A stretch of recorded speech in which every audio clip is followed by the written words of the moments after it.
Vamos nos colocar de pé. Diz assim a palavra de Deus. Amém, irmãos? Amém.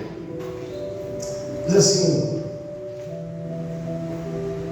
orai sem cessar. Aleluia. Vamos juntos? Orai sem cessar. cessar. Diga ao seu irmão: orai sem cessar. Aleluia. Pai, eu continuo ministrando o nosso coração, porque nós queremos te ouvir e receber do Senhor. Fica conosco, Pai, em nome de Jesus. Amém. Amém. Sente-se, por favor. Queridos, a igreja em Tessalônica está se formando. E em meio a tanto, há alguns princípios que precisam ser tomados. Há algumas realidades que precisam ser ditas. Há algumas posturas que precisam ser tomadas. E o texto escrito por Paulo vai dizer de preceitos, alguns importantes preceitos, ou principais preceitos, ou essenciais preceitos. E entre esses, há a realidade de um império, que é o Império Romano, que em momento algum, de forma alguma, olha para a igreja e diz assim: olha, vocês são bem-vindos aqui. O Império Romano está disposto a fazer qualquer coisa contra a igreja, contra Paulo e contra os seus. E Paulo escreve ao povo falando de alguns princípios. Entre esses, orai sem cessar. Amém. Orai sem cessar porque o império está furioso, porque estamos aqui a fim de falar de uma nova verdade. E essa verdade não é a verdade que o imperador está dizendo. Essa verdade não é a verdade que Nero está imputando. Essa verdade não é a verdade que os homens estão dizendo. Essa verdade é a única verdade. Orai sem cessar porque o império está olhando para nós, a nossa caça, desejoso de nos ver pior. Orai sem cessar porque o império está desejoso de ver a nossa queda. A gente brinca muito dizendo: fulano quer me derrubar. Mas orai sem cessar porque o império deseja derrubar a igreja de Cristo. E de fato, irmãos e irmãs, a igreja de Cristo sou eu, é você, é a sua família, somos nós. E em meio àquilo que nós somos, em meio àquilo que nós temos, vivemos um tempo onde há um império também dos homens, a fim de olhar para nós e dizer que a nossa verdade não é tão verdade assim. A nossa palavra não é tão verdadeira assim. E em meio àquilo que eu sou, que eu faço, que nós fazemos, que nós somos, sobretudo, eu e você somos testemunhas de Cristo.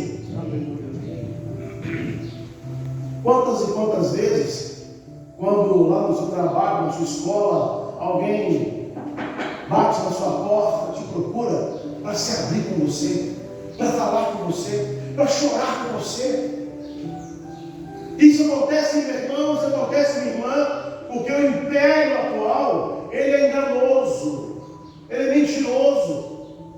O império de hoje, ele ensina um adolescente a beber, a fumar, a se drogar.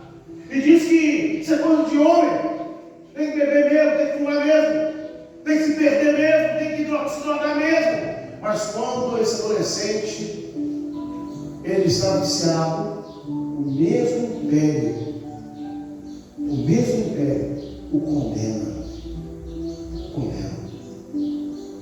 O império hoje é o mesmo que julga, é o mesmo que condena, é o mesmo que mata. O império hoje é o mesmo daquele tempo de Paulo, que não suporta porta a verdade, mas se impõe dizendo que porta a verdade. Por outro lado, a igreja de Cristo, eu e você, representamos a igreja do Senhor Jesus e estamos de fato na contramão desse império. Porque quando mesmo adolescente bebe, fuma, se droga, nós não condenamos, mas nós evidenciamos a ele um novo tempo, uma nova verdade, sobretudo uma nova esperança em Cristo Jesus. Amém. Sim. E por que Cristo Jesus?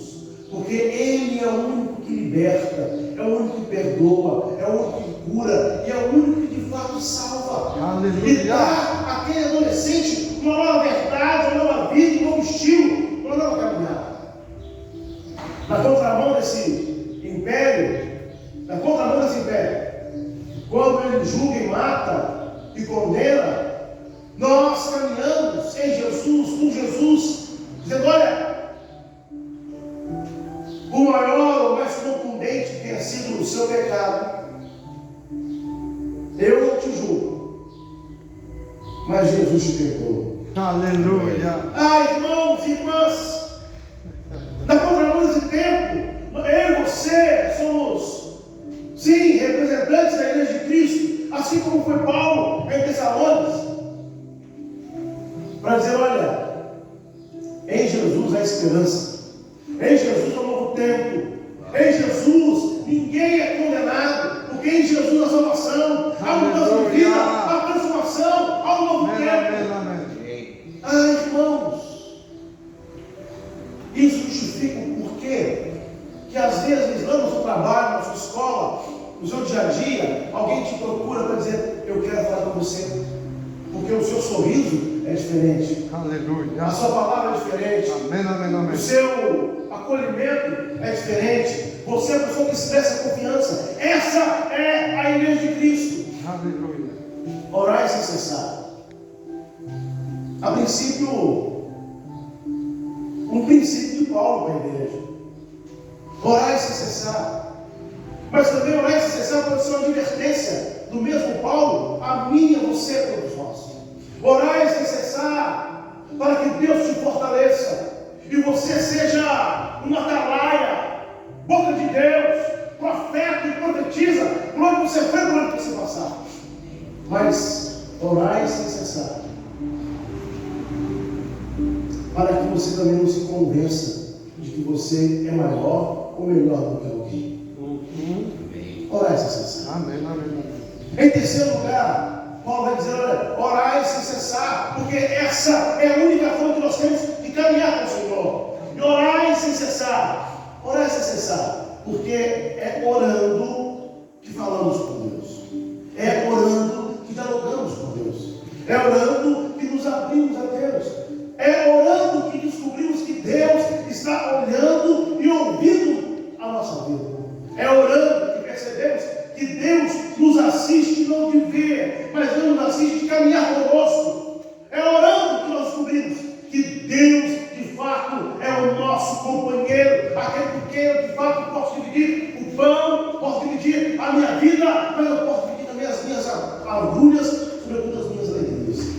Orar sem cessar. Orar sem cessar. Quantos de nós conhecemos pessoas que se abrem com tantas pessoas, falam com tantas pessoas, choram com tantas pessoas e continuam sofrendo, continuam penando, continuam lamentando? Irmãos, às vezes, digo para você com muita segurança, há muitas e muitas pessoas se abrindo com a pessoa errada, falando com pessoas erradas, chorando com gente errada. Mas sobretudo é preciso, é necessário, é fundamental que possamos nos abrir com o Senhor, falar com o Senhor, chorar com o Senhor, sobretudo buscar ao Senhor. Buscar ao Senhor. O texto de 2 Crônicas vai dizer que aquele que ora ao Senhor, busca com o Senhor,